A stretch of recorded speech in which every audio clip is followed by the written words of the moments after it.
Hello बच्चों, आज हम आपको बता रहे हैं तद वह शब्द के रूप नपुंसकलिंग में। जब हम वह शब्द का प्रयोग किसी वस्तु के लिए करते हैं तब वहाँ पर हम तद वह नपुंसकलिंग शब्द के रूप लिखते हैं। ठीक है, तो यहाँ पर हम क्या लिख रहे हैं, फॉर्मेट फिर वैसी की वैसी है। जैसे सबसे पहले हमको लिखना है विभक्ति, फिर एक वचन, द्विवचन, बहुवचन, है ना।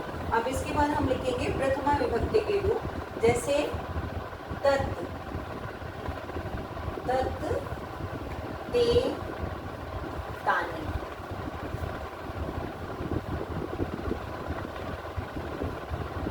प्रथमा विभक्ति तत्, ते, तानि, फिर तत्,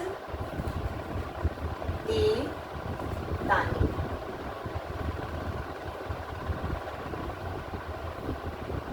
तृतीय विभक्ति में जैसे हमने पुल्लिंग में रूप लिखे थे, तद शब्द के रूप पुल्लिंग के लिखे थे, बिल्कुल सेम आपके तृतीय से सप्तमी तक वही रूप रहेंगे।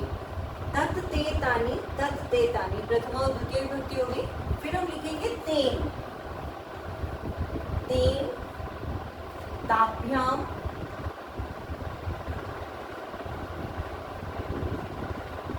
तेन, ताभ्याम, तै, तेन, ताभ्याम, तै, तस्मै,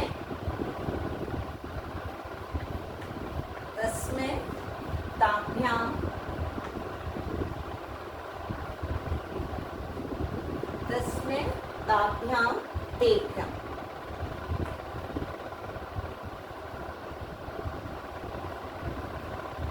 तस्मै, ताभ्याम, तेभ्याम। पंचमी में तस्मात्, तस्मात्, ताभ्याम,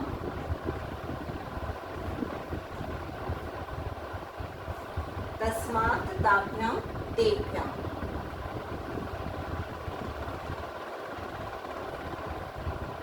पंचमी विभक्ति होगी तस्मात्, ताभ्याम, तेभ्याम। षष्ठी तस्य, तस्य, तयोः, तस्य, तयोः, तेषाम्।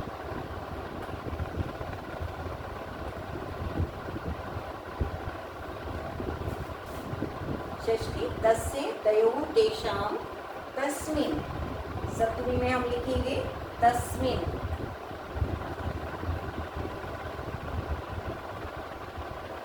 तस्मिन्, तयोः, तेषु।